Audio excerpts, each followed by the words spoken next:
Hi, and welcome to this Naked Mind podcast. This is Annie Grace, and today I'm excited to be here with Jenna Sinclair. Welcome, Jenna. It's so good to have Hi, you. Annie. Yeah, thanks for having me.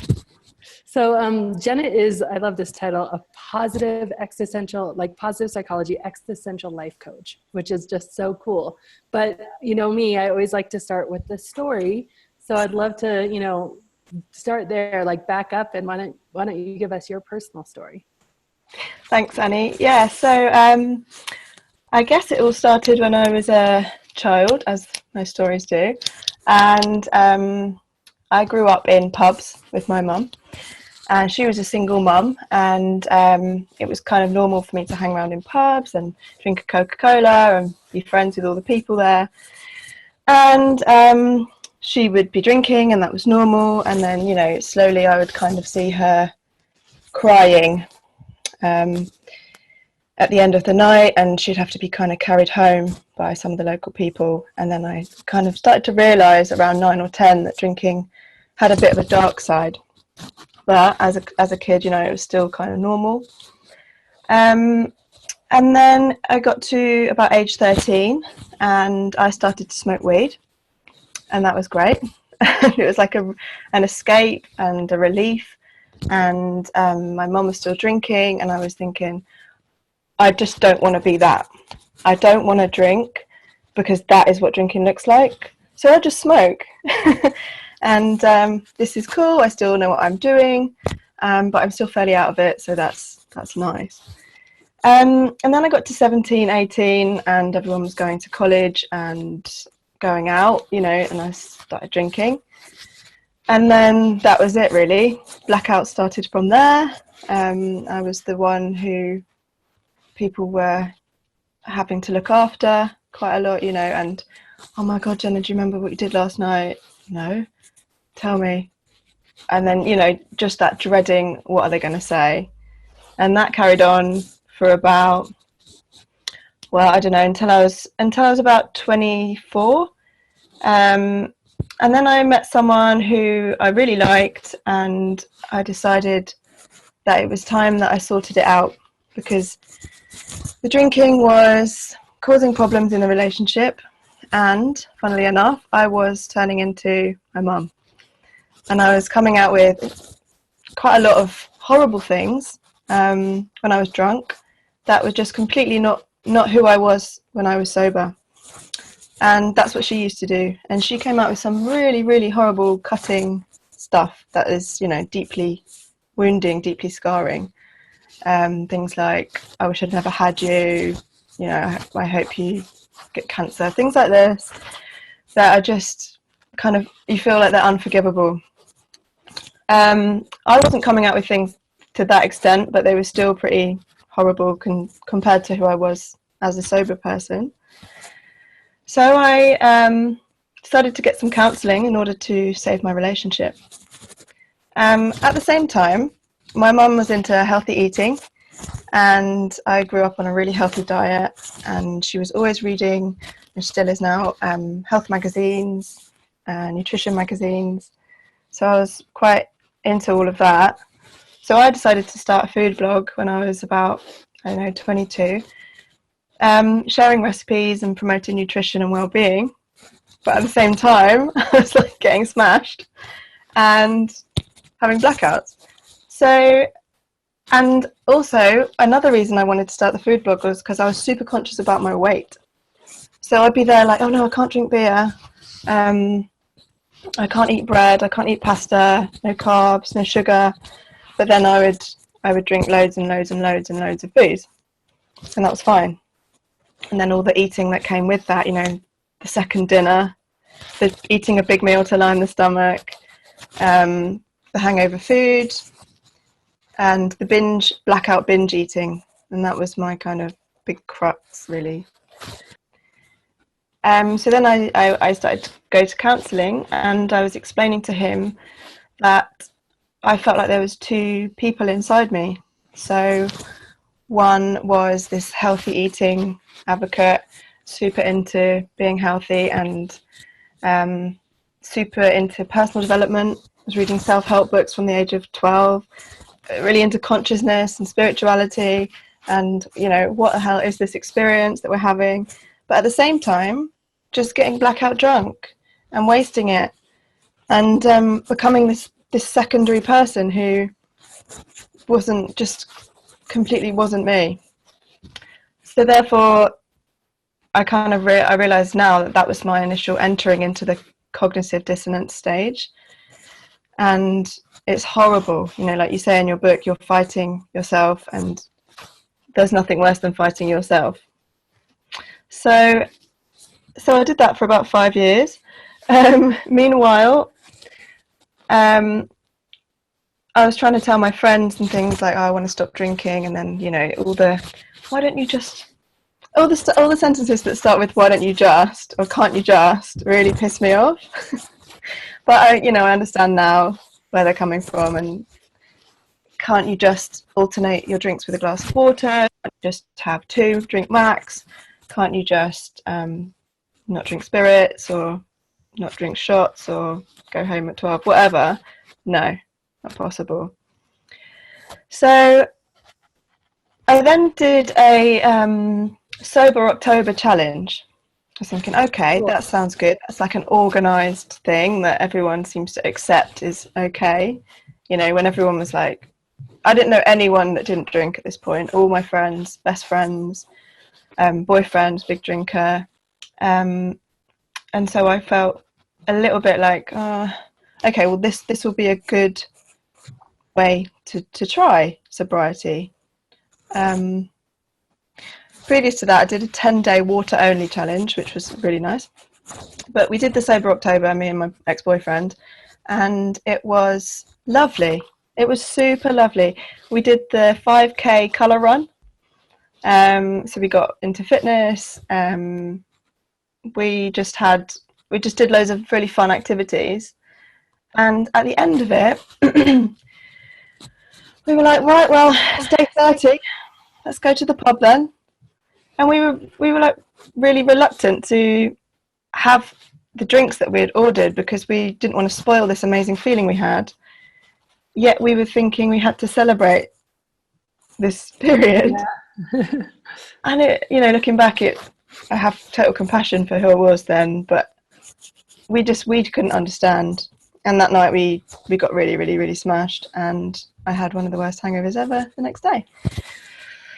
So that went on for like another year of just drinking, and then it got to a point where I saw a photo of myself, and I put on loads of weight from this relationship with this ex-boyfriend. We were drinking loads and loads of pints and eating so much comfort food. And also my dad died in that period, so I was kind of drinking to numb that, I think.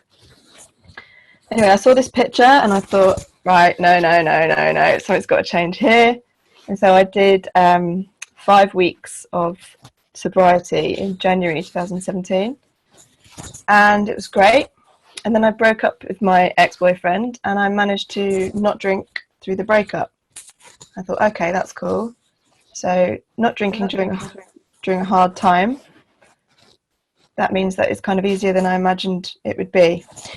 And previous to that, I'd been kind of scouring the internet looking for stories of people that had quit completely, and I was looking at these people like, please tell me it's possible that you can quit and that it will be okay. Yeah, exactly, and that life is good and it's easy, and people that have quit for longer than, I don't know, a month or 3 months or something. So I kind of secretly made it my 1-year goal. Anyway, I started drinking again. I just thought I'd have like half a pint, because what's half a pint? And then it slowly spiraled downwards to another low point, which was waking up after a blackout, covered in cuts and bruises, with a stranger. And it was Father's Day, and I had no memory of what happened, and he told me that we'd been fighting and loads of horrible things, and I just thought, okay, that is enough. And it was quite significant that it was Father's Day, because my dad was teetotal, for the last kind of 15 years of his life.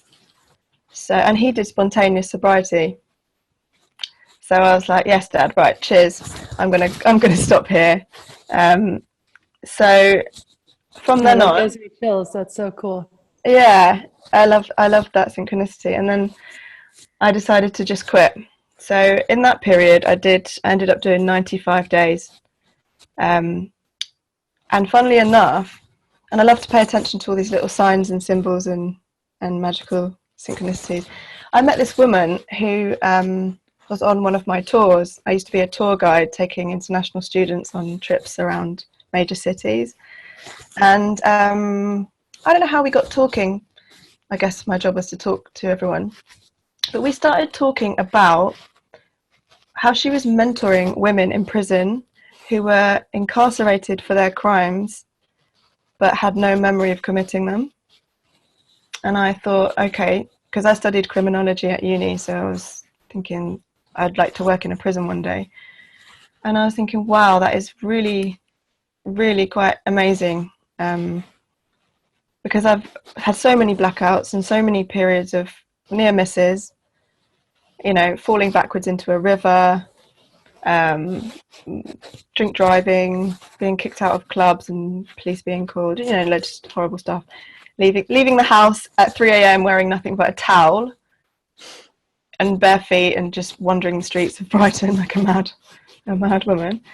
Anyway, so she said she was mentoring these women who had no memory of their crimes, and she quit drinking when she was 27 and I was 28 when I met her. And I was like, oh, that's interesting, because most people I feel quit a little bit older. So it was really reassuring to have met her. It was 8 days into sobriety then. She said, Jenna, put your energy into your life and not into a bottle. And I thought that's really nice. And she said she goes to AA meetings, and she meditates every day. And I was a meditator, still am a meditator now. At the time, during those 95 days, meditating loads. And one of the reasons I really wanted to stop drinking was because it really messed with my ability to meditate. Because you know how your head's so foggy the next day, you're just like, well, I can't make this anxiety and fear is just crowding all my thoughts, and I'm falling asleep as well because I'm so fatigued. So it was amazing to meet her. So I did the 95 days and they were effortless. And then I arranged to go on a holiday with a really good friend. And it was that high point of, I'm feeling so great, so happy with a best friend. Let's have a drink. And that will hopefully make things even better. And as you know, it's that complacency, isn't it? And so I had the drink, and then that turned to slowly another period, which ended in another low point this April. So I moved to San Sebastian at the start of the year in Spain, and I decided to, have you been to San Sebastian? It's very kind of tapas pinchos and very drinky. Like a bottle of wine is €1. Everyone's drinking wine on the street at like 11:30. Very cultural, but very inviting, and you kind of very normalized, and you kind of think, oh, okay, well, it's fine, everyone's just having a beer. So I decided to join them, which ended in another really low point of being alone in a bar, crying, and thinking, okay, this is mother behaviour again. What I didn't mention actually is that during my counselling, I decided to stop speaking to my mum completely, no contact for 2 years. And that was great. And I think at the time I needed the space to reclaim my identity and stop myself from totally becoming her by getting that space. So last year, during the 95 days, I decided to get back in contact with her. And I think the sobriety combined with the meditation helped the forgiveness process. but while I was in San Sebastian, I decided to seek out the help of AA. I thought, why not? I felt like a little bit lost as somebody who didn't identify as an alcoholic, but who needed help. And, it wasn't like I was drinking a bottle of whiskey for breakfast. I was very, very functional and achieving loads, but still just having horrible blackouts and thinking, well, why is this happening? So I met this Irish man, and he said, don't let anybody tell you you're an alcoholic. Don't let anyone tell you that you're not. And come to an AA meeting. So I went to an AA meeting, which was all in Spanish. That I can't speak. I can't really speak much Spanish. I can understand more than I can speak, but I understood about 10 to 20% of the whole meeting. But I got the message. Every single person told me their story, directed it at me. It's very intense energy. And they all said, it's not going to get any better. Take it day by day. I came out of there thinking, wow, okay. Yeah, it is serious. It's serious stuff here. Another woman I met in San Sebastian, she said, have you ever heard of family systemic therapy? And I hadn't. And she said, have you ever thought about the reason that you drink is subconsciously is through loyalty to your mum? Because I've always said, I don't want to become like her. Like, I hate that. That's my biggest fear. But yeah, I still do it. And that's the cognitive dissonance. And she said, well, maybe you do it because you secretly, deep down, you're craving this love.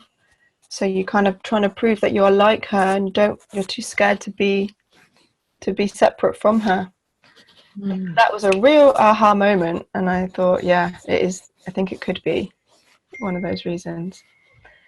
So my friend said, you need to accept your mum as a whole for the good that she's taught you, the healthy eating, and also the bad, which is don't drink and get fucked up, basically. So so that was a real aha moment. Anyway, I got a tattoo, which is the break the cycle. Nice. Break the family karma. Also is like an imperfect circle. And fast forward to now, and I've stopped counting the days. I think I'm probably around in day 80 or something. But everything feels amazing.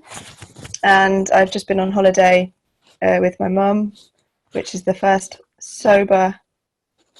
I had my first sober birthday since I was 13.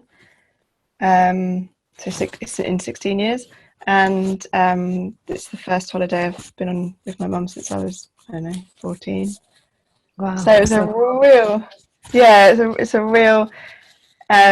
it's a real turning point. And now she's really interested in this not drinking. I can see that it's difficult for her to see me as this different person to her. But she's kind of interested. And like I said, she was reading your book and she was like, so tell me more. And that's just amazing to think that I can hopefully influence and help save her health and well-being, Oh, that's amazing.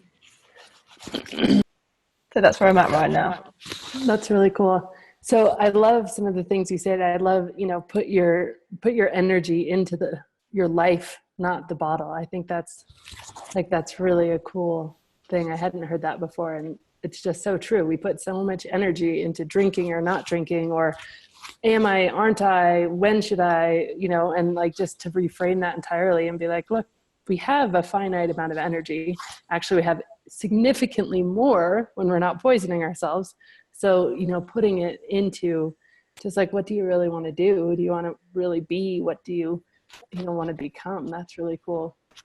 Yeah, absolutely. And the amount of energy that you have is incredible. And I wrote about this in a blog post last year. How every day you just feel elated naturally. I'm just shocked, still am really, how you just, and it's this positive spiral, isn't it, where you sleep better, so you have more energy, you feel better, so you're happier, so then you pursue your goals, and then you do well in them, so then you get good feedback, then you feel happier again, and then you want to get fit, and then you do the exercise, and then you feel good, and then you sleep better. You're like, well, I don't want to drink, ruin it all. Yeah. And everything's just, yeah, and then you eat better because you're respecting your body more, and if you've lost weight, then you want to respect and maintain that. And it's just like it's just limitless, isn't it? Like how good you can get, I feel. Yeah. So I love about your journey is just, so many people identify with this so much, like the stops and starts, like, okay, the 95 days, the 5 weeks, the 30 days. And like, they were all such amazing experiences, but then there was something, and I like what you said, this is so good that, somehow this drink is going to make it better. And I think our mind does trick us like that. Like there's so many stories I've heard, well, I was just celebrating. Like people have even said I was celebrating my 5-year sober anniversary, and then boom, and it's incredible how sometimes it isn't. And I like what you said too, because you said, I intentionally went through a breakup without drinking because I didn't want to self-medicate. But it was in that moment of everything being perfect and being super happy that actually I was like, oh, okay, what you said was complacency. And I think it's really important to look at that, because often we think, well, I'm going to just get my arm twisted socially. It's going to be a vacation. Like everybody holds out for vacations thinking, okay, well, I just can't imagine this trip, or I can't imagine this scenario. And the truth is you'll never be able to imagine it until you do it, by the way. And then when you do it, you come out the other side and it's like, oh, wow, like that was pretty spectacular. Like that was better than I ever expected. So it's, or people are holding out for like, what if something happens that I don't feel like I can deal with, like the crutch. But often people are blindsided by the everything's perfect. So then I'm going to be triggered to have, Absolutely. My brother said to me, he was like, wow, if you didn't drink on that holiday with mum, then like that was the biggest litmus test, really. And I was thinking, yeah, well, I don't see it as a crutch. I don't see, like in your book, I don't see any benefit. I don't see how it's going to make any situation better now. It's not going to take any bad feelings away. It's just going to exacerbate them. And it's, how can it possibly make any good experiences better? Because it is just poison. So, yeah, and I've got so much respect and admiration for our bodies, and I really like in your book what you're saying about how do you say it? Homeostasis? Well, I say homeostasis, but I'm Yeah. sure the British is slightly different. And how the body is so amazing and regulates self-regulation. And I study psychology, so I'm so interested in the mind and consciousness, and I like how this is a kind of C for consciousness as well, and as a reminder, like, don't black out, keep your consciousness. This is amazing. This is the gift that we have. This is what separates us from animals. This is what makes us, this is in our evolution. I think the future for humans is more awareness and collective consciousness. So, yeah, I really loved your example about the captain of the ship having the red light flashing and saying, warning, there's a storm, and then it's, when we drink, it's like saying, oh, don't need that red light, just going to put that over in the bin. Why would you do that? Our bodies are amazing. If we tune into them, meditation or not even, just pay attention, they are there for us. And yeah, I just don't see how you would turn off any of those senses, especially when we live in such an amazing world. And some of the interventions in positive psychology to help people feel better are things like practicing awe. So going outside in nature and just looking at a tree, being like, that's just fucking great, isn't it? Like, just marveling at how wonderful this planet is, or savoring, just taking the time to really savor taste or smell or feeling, or practicing gratitude, or meditation or exercise. And all of these things alcohol ruins, And all of these things without alcohol in your life are just so much better. And I don't know, I've fallen in love again with life completely. Oh, that's so awesome. There's a chef, I forget his name, but he's a quite famous chef recently, and he stopped drinking, I think about a year and a half ago. And it's changed how he cooks. And he's realized that actually alcohol really numbs your taste buds, and it makes you less able to taste and less able to savor. And he's like, I don't want my food to be given to people who like are drinking so much they can't actually enjoy the flavors, and they can't actually enjoy the thing. So like he recommends actually his food be before drinks, and like make sure people aren't drinking when they eat certain dishes of his, which, is just cool. There was this whole thing done up and written up in like, I think the New York Times or something on him, because it was just such a neat thing to think about. But yeah, just savoring all the stuff, because we get all of those things confused, right? We think, well, but I can't savor like a really good meal without a glass of wine. Like what? That's sacrilege. We believe these things when actually the opposite is really true. I really like too how you, I think the secret to really overcoming, like it's very clear to me that you don't have cognitive dissonance anymore. Like you are just like, you're very aware. You're so certain, you're so clear. You've done the pits, the troughs, you've done like the things, you've done the work, and you counted every one of those things as a lesson. That's something else I really hear from you, is that your experience has been an incredible teacher, as opposed to something that you've counted as, well, I should have done that, or I should have not done that. Like I haven't heard any regret in your journey. And I think that's really beautiful. And I think that's certainly one of the true secrets to like embracing this, is just realizing like, yeah, it might take 5 tries. Like, it doesn't matter. It might take 10 tries. It might take 6 years. Like the average actually that it takes from somebody becoming aware they want to change their drinking to them actually changing it is 6 years. Now that's like without, that's with like going to AA and different stuff like that. But it is like just, it's incredible how long it can take from the point we become aware, like, okay, this little niggle that this isn't quite right, to the day we're like, okay, we're finally free from that. So I don't know, I just really like that. And I think that also you've uncovered all the rocks, right? There isn't like some big lingering thing that you're like, well, and I think that's another testament to your journey. So you said, okay, so what if you were on that holiday with your friend and you hadn't had that drink, right? Or what if you were in that boozy Spanish town with all the wine at 11 a.m. for €1 and you hadn't kind of indulged in that? It would have been a question for you. You would have been like, well, and now you can just be really clear. Like, okay, I've done the things, I've experienced the things. Now I know for certain, because it's clear to me that like your experience is like owned, if that makes sense. Yeah, thank you. And I think you're right, and I'm still kind of discovering new experiences. I did actually say no to a wedding, because one of my friend's weddings earlier in May, because I was just anxious about it. I was like, how am I kind of only really know like 3 people, and they're all going to be really pissed. And I did have a big assignment to do as well, so I did have other reasons to not go. But one of the big reasons was that social anxiety. So it's still there, and I'm still experiencing the new, it says like it takes a year to kind of really experience all the different holidays and all the different events to get used to it. But another amazing thing is that sobriety gives you confidence. And it's dispelling, I love this, like dispelling that myth that you need to have a drink.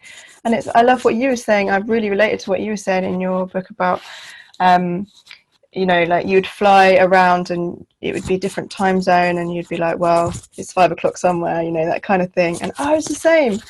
And I would have a drink. I used to make videos for my food blog, and I'd have drinks before I did it, thinking this makes me more confident, more funny. Bollocks. No, it doesn't. It slows you down completely. And so this kind of, I love being able to go to a party and have the kind of calm, quiet confidence. And also what you're saying about learning the lessons. I think I used to be really frustrated at myself. Why am I not getting this? Why am I not learning this? Why can't I stop drinking? But I think meditation really helps with this. It's a kind of it's self-compassion, isn't it? It's like, well, that's a part of who you are, and it's all part of the process. And insight comes through awareness, and wisdom is, knowledge without. If you don't apply knowledge, then there's no point having the knowledge. So, yeah, I mean, I'd say to anyone else out there who's giving themselves a hard time, just forgive yourself and allow yourself time and space, because I know what it's like to give yourself a real horrible, my friend calls it the pit. He's like, oh Jen, I've been in the pit all weekend just staring at the ceiling for 12 hours, like hating myself. It's like, yep. Know what you mean. It's so, I like what you say, like knowledge, if you don't apply it, sort of what's the point? And I think so many people get stuck in that, especially, you can read something like my book or some other literature on it and be like, okay, well now I know better, or I always hear this from doctors.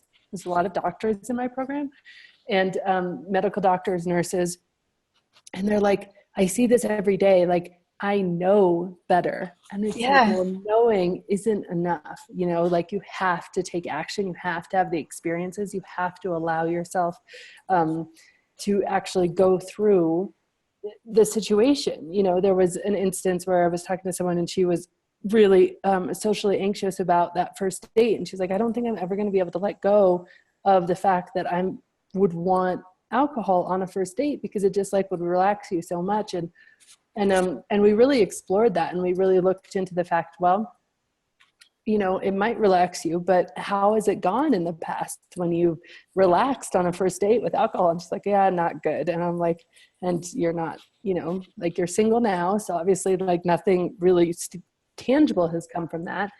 And I was like, you will have that anxiety about a first date until you go on the first date without alcohol. Like that will exist. And I didn't go to a wedding. I just, at the time in my life, unfortunately, like more people, you go through the weddings, and then you go through the having kids, and then you start to go through the divorces, and then you start to go through the remarriages. So that's kind of the cycle. But so I was definitely in not the wedding cycle, but I had a younger cousin who got married about 2.5 years after I stopped drinking. And I was so anxious about it, even 2.5 years later, because it was a new experience that I had never done. And it was with family, but it was lots of family I hadn't seen for a long time. I knew everybody was going to be drinking. I was, and I just did it anyway. And I actually like recorded videos of it because I was already doing this whole thing. And it's just incredible that you really do have to apply the knowledge to get your own experiences, because that's where it becomes like truly life-changing. Like you won't change your life with just knowledge. You just No, absolutely. Yeah, you have to apply it, and all your relationships will change as well. And that's another thing that I've experienced. And after counselling, my boundaries changed and my self-respect changed, and then my relationship with alcohol changed as a result of my self-respect changing. And all my relationships changed. It led to a breakup, and he was still drinking quite a lot, and I couldn't handle it. And changed my relationship with some really close friends, and that is quite unnerving and quite, it shakes your whole core. People kind of adjusting to this new you and stuff, but ultimately I think they are learning from you. And I've had loads of people coming out the woodwork and saying, oh, by the way, like I really want to do something about my drinking. And I'm like, I haven't spoken to you for 10 years, but okay, cool, like that's really good news. So I think it's worth going through that period of I don't know, I'd call it loneliness, to be frank.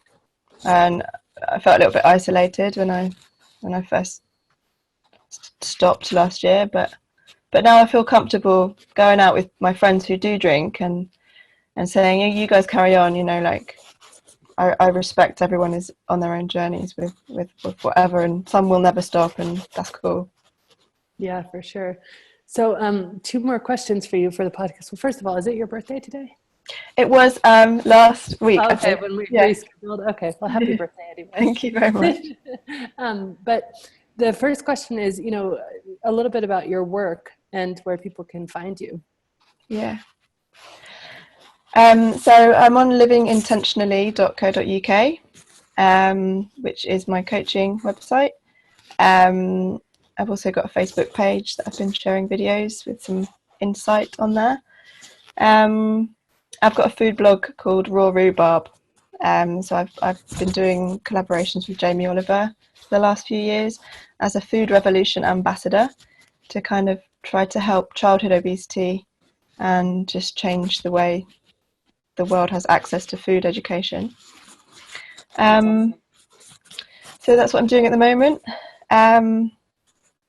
Yeah, I had a question for you as well about sleep.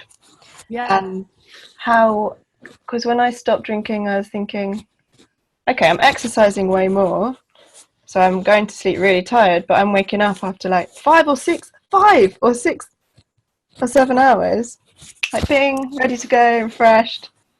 I was thinking, what's going on here? Is this withdrawal? Or am I just sleeping deeper? Or I don't know. What's your take on it? So you have two types of sleep, and one is called REM, like the rapid eye movement sleep.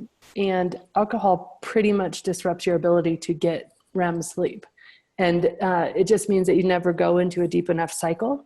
And so you never stay there long enough. So although you fall asleep faster and you can black out and be completely unconscious, you never actually go into the REM sleep. You can be like totally unconscious, but not getting that rapid eye movement sleep. So alcohol messes with your ability to get REM sleep. When they've done experiments with rats where they've not allowed rats to have REM sleep for like 7 or 8 weeks, and the rats get sick. Some of them even die. Like, it's very, very important for humans. And so a lot of people are surprised because once you start getting those natural cycles of sleep, like a grown adult doesn't necessarily need more than 5 to 7 hours of sleep a night. And so it's like incredible because, and I know this is true for me. So I have 3 children, and I was drinking heavily during, the baby stage of both of my boys. And basically it was almost more so than ever before, because it was like, okay, well, now I know I don't have a problem because I just gave it up for 9 months and like, let's go. Right. And so I remember just that first year of parenthood when they're not sleeping through the night consistently, literally being exhausted to the point of tears almost every single day, like exhausted to the point of like, I understand why this is torture in some, sleep deprivation can be a form of torture, exhausted, and just absolutely shattered all the time. And so now I'm a year into having my baby daughter and not drinking, and it doesn't even bother me. Like, I haven't probably had more than maybe 4 hours consecutive sleep in at least 12 months. And like, I mean, I have more energy than, it's unbelievable to me how little sleep I need. And so, yeah, that's the reason. And if you're curious more about this, there is a book that I recommend. It's called Alcohol Explained by William Porter. And he really goes into detail on the sleep cycle. He's actually British as well. He is a barrister, but he's just like so keen on the research, that the amount of research that he did in this book, I think it like dwarfs the amount of research that I did in my book, which is saying something because I did a lot of research. But it's definitely more a researchy book. So it's like, if you want to know the answers to things, like, you can dig into this book, and it's quite good in that way. So I'd recommend that, because he really goes deep into like exactly that cycle and why.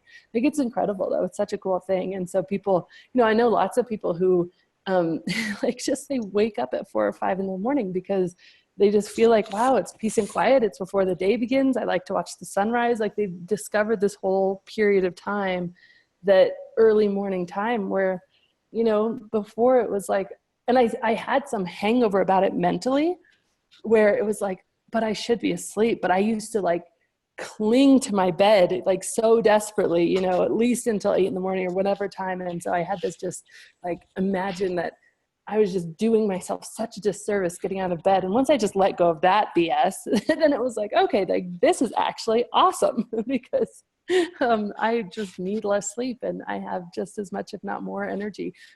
No, more, certainly more, with significantly less sleep, which is just phenomenal. And it's cool to have the experiences of like newborn baby drinking, newborn baby not drinking. And by the way, I'm going to be 40. So it's like, not like it was a newborn baby and like, I'm young. Like I waited 7 years between the boy and the girl. So it's, yeah, significant, but yeah, it's a great question. That's amazing. And I love how much extra time you just have by not drinking as well. You know, like no hangovers, no time wasted, no time laying in the pit, thinking about getting up, like you said.